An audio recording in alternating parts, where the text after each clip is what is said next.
मार्केटमध्ये जर आता तेजी आली तर त्याचा नेमक्या कोणत्या सेक्टर्सवर जास्त परिणाम होणार किंवा कोणते सेक्टर इथून पुढे जास्त वाढण्याची शक्यता आहे?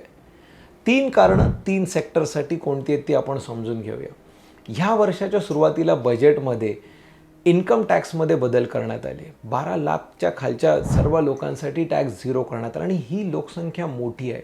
साहजिकच ह्यांच्या हातात जो पैसा उरणार ह्याचा फायदा FMCG सेक्टरला सगळ्यात जास्त होण्याची शक्यता आहे.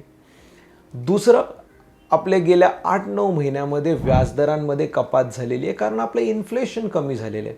ह्याचा परिणाम हा आता कन्झम्पशन सेक्टरला होणार कारण लोकांचे व्याजदर जे कर्जाचे आहेत हे कमी होत चाललेले. सो कन्झम्पशनमध्ये एक मोठा बूस्ट मिळण्याची शक्यता आहे. आणि तिसरं, GSTमध्ये जी झालेली अनाउन्समेंट आहे की आता GSTचे स्लॅब्स पण कमी होणार आणि दर पण कमी होणार आहेत. साहजिकच आहे की वस्तू आणि सेवा थोड्याशा स्वस्त झाल्या तर त्याचा परिणाम पुन्हा एकदा कन्झम्पशन आणि विशेषतः ऑटो सेक्टरला होण्याची ही सगळ्यात मोठी शक्यता आहे. त्यामुळे येणाऱ्या कालावधीमध्ये FMCG, कन्झम्पशन आणि ऑटो ह्या 3 सेक्टरमध्ये नक्कीच एक चांगली चालना मिळताना आपल्याला दिसणार आहे.